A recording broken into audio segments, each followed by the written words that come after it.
हाय friends, मैं हूं Manav. Welcome to Movie Shoovy. करते हैं आपस में पॉजिटिव साथ। नमस्कार। बात करते हैं र्यूमर मिल के अंदर 10 टॉपिक की। आज है 100th एपिसोड और कुछ अच्छी न्यूज़ भी आ रही है। देखो, एक बॉलीवुड के अंदर या हिंदी सिनेमा के अंदर या फिर किसी भी सिनेमा के अंदर, जैसे ऑफ लेटली वे मैंने मलयालम सिनेमा भी देखा था कि लल आना वैसे भी थोड़ा बोरियत भी हो जाता है। जो सिनेमा लवर्स होते हैं वो चाहते हैं कि कहीं ना कहीं कुछ ना कुछ आता रहे, मज़ेदार चीज़ें होती रहें।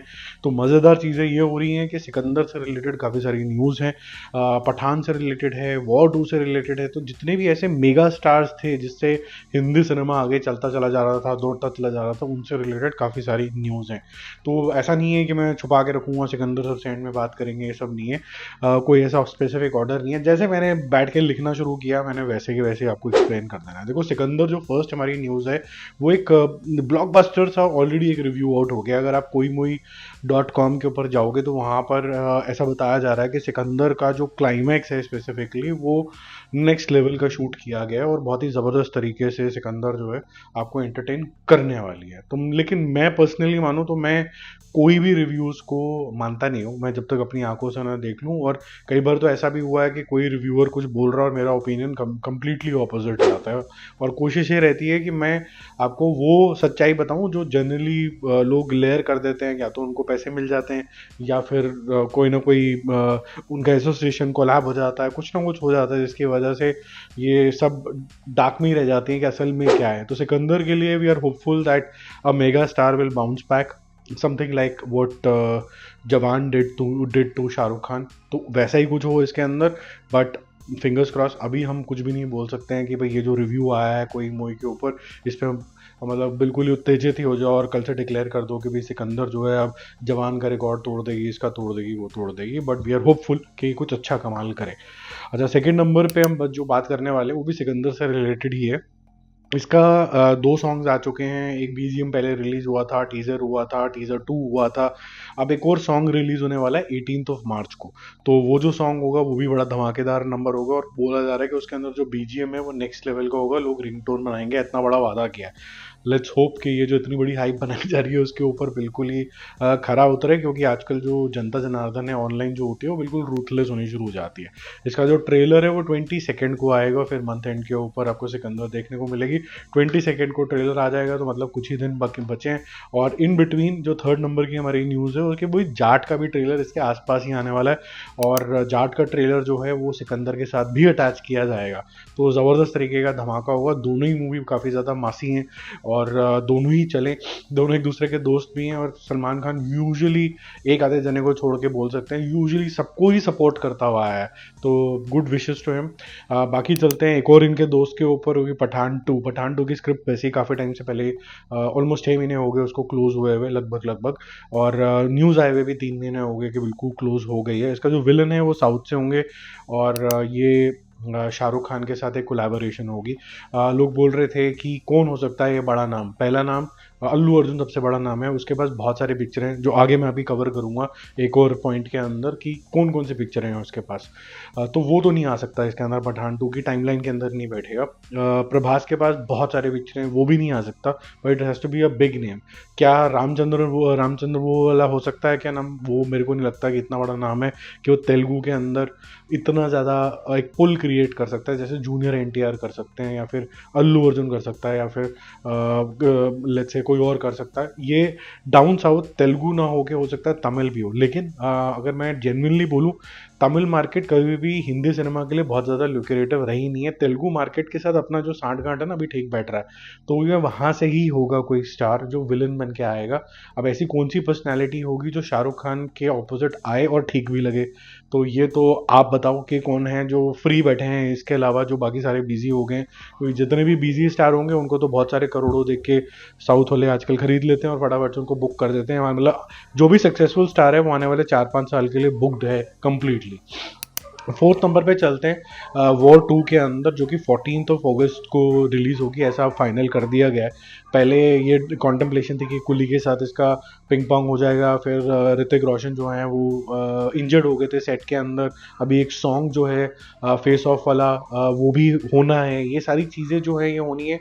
उसके बावजूद जो है मेकर्स उन्होंने बहुत ही कॉन्फिडेंटली आज अनाउंस कर दिया है कि ये नहीं, हम ये तेलुगु, तमिल और हिंदी लैंग्वेज के अंदर ये रिलीज़ करेंगे। मेरे ख्याल से बाकी लैंग्वेजेस कन्नड़ा वन्नड़ा भी नहीं छोड़नी चाहिए थी, क्योंकि अगर हम केजीएफ की बात करें तो Kannada stars are becoming popular in Hindi, और हिंदी बेल्ट की जितनी भी फिल्में हैं वहाँ पर भी जाएं, और कुछ ना कुछ जो है ये अमालगमेशन शुरू हो, वहाँ पर भी फेमिलैरिटी होना, प्रमोशन होना ज़रूरी है, तभी एक इंडियन सिनेमा बन पाएगा, नहीं तो नहीं बनेगा।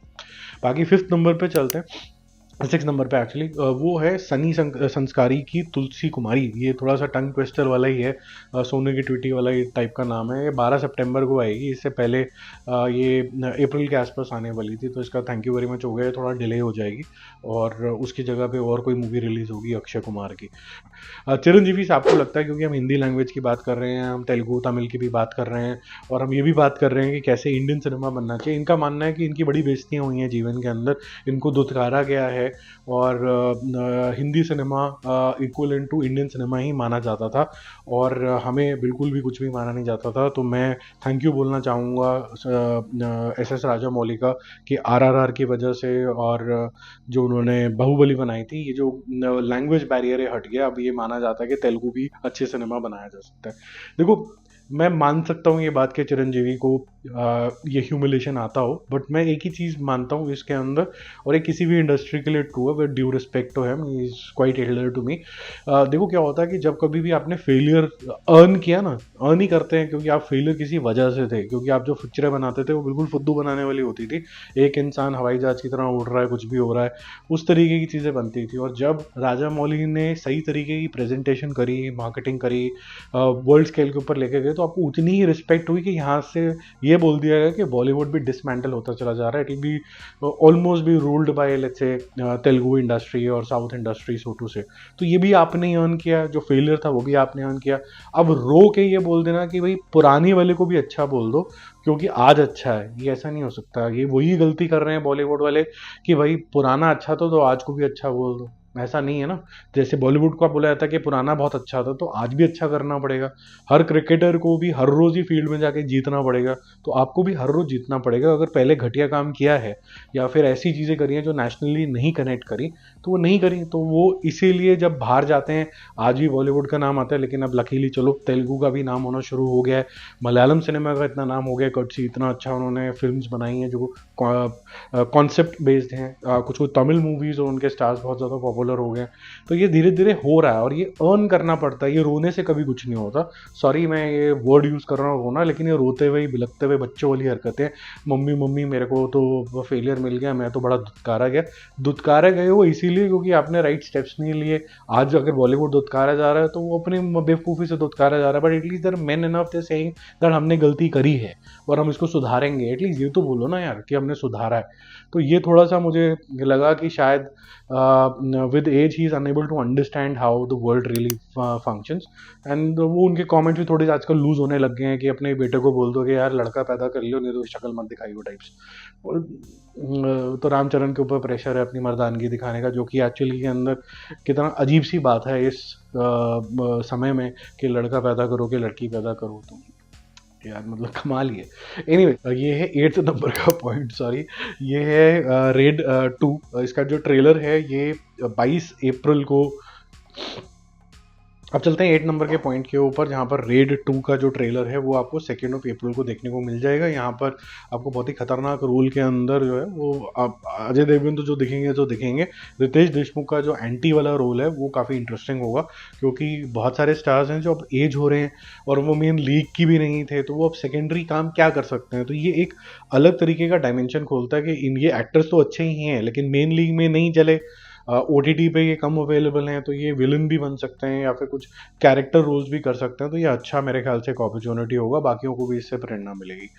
10th नंबर पे जो एक बड़ा इंपॉर्टेंट पॉइंट है, उसके अंदर इब्राहिम अली खान ने एक पाकिस्तानी जर्नलिस्ट को पेल दिया उठा के कि अब देखो उसने तो इस तरीके से पेला कि भाई पिक्चर बेकार थी, और साथ में कुछ फिजिकल एट्रीब्यूट्स के ऊपर इब्राहिम अली के भी कर दिया कि भाई आपका नोज़ ऐसा है या फिर नोज़ जॉब करा लो, ये करा लो। तो इन्होंने भी भाई साहब ने पेल दिया कि भाई कभी तू मुझे रोड पे मिल, मैं बताता हूँ किसका चेहरा ज़्यादा अच्छा है तो हो जाए फिर।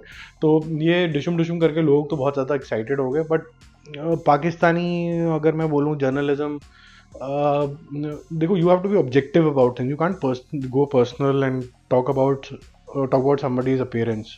तो अगर आप अपनी शक्ल रखो और उसकी शक्ल रखो, दोनों को कंपेयर कर लो, तो शायद आप ही माड़े लगोगे, if you understand what I am saying. लेकिन आपको ये फिजिकल एट्रीब्यूशन पे नहीं जाना चाहिए, ये ज़रूर करना चाहिए कि आपका जो ये लॉन्च हुआ है ये माड़ा है। ये कोई भी मानेगा कि ये आप अचानक से अच्छे एक्टर के सन हो सकते थे, अब अचानक से आप नेपो किड खिलाने लगे। नेपो किड का मतलब आज के डेफिनेशन ये नहीं होता है कि आपके फादर जो हैं कुछ अच्छे हैं या अच्छे एक्टर हैं या फिर फिल्म इंडस्ट्री से हैं कि नहीं है। इसका सिर्फ यही मतलब होता है कि आपको एक्टिंग नहीं आती, तो आपने वो तोहमत अपने ऊपर तो लगाई है, तो वो आपको क्लीन करना होगा। और ये जितने भी ऐसे करने वाले लोग हैं ये अपने आप चुप हो जाते हैं जब आपको सक्सेस मिलती है। जब तक सक्सेस नहीं मिलती है तब तक तो फिर ये सब चलता ही रहता है, ट्रोल करने के लिए तो कोई छोड़ता नहीं है। 10th नंबर पे एक हैरानगी वाली चीज़ है, और मैं दोबारा से ये मूवी देखने की कोशिश कर रहा था और मैंने फिर से बंद कर दिया। सुबह से न्यूज़ चल रही थी और सलार जो है वो ट्रेंड कर रहा है कि 400 डेज से ये हॉटस्टार के ऊपर ट्रेंडिंग है। और बहुत से लोगों ने मुझे बोला है ये चीज़, और जितनों को भी ये सलार अच्छी नहीं लगी सबको ये एडवाइस देंगे यार बोले दोबारा देख के देखो, तुम्हें अच्छी लगने लग जाएगी। देखो मेरे को ये अभी भी नहीं अच्छी लगी, मेरे को नहीं समझ में आई ये Salaar.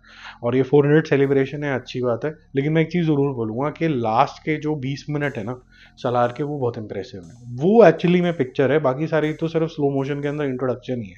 To be very honest, ये सब इंट्रोडक्शन ही लगता रहता है कि बस हीरो का एलिवेशन सीन आता जा रहा है, फिर कुछ हो रहा है, फिर एलिवेशन सीन आ रहा है, फिर होता चला जा रहा है। वो एक दो बारी ठीक लगता है, फिर जारिंग लगने लग जाता है। बाद में जो एंडिंग में जो समूह बनने शुरू हो जाते हैं और वन वर्सेस अब मेनी वाली कहानी बनती चली जा रही है, वो गेम ऑफ थ्रोन्स की तरफ इंडिकेशन करती है। ये चीज़ इंटरेस्टिंग है फॉर श्योर, और ये आपको एक दिलासा देती है कि अगर पार्ट 2 आएगा तो look forward to this complication. वो ठीक है, लेकिन आप बोलो पूरी मूवी अच्छी है, वो मेरे को नहीं जमी यार, सॉरी।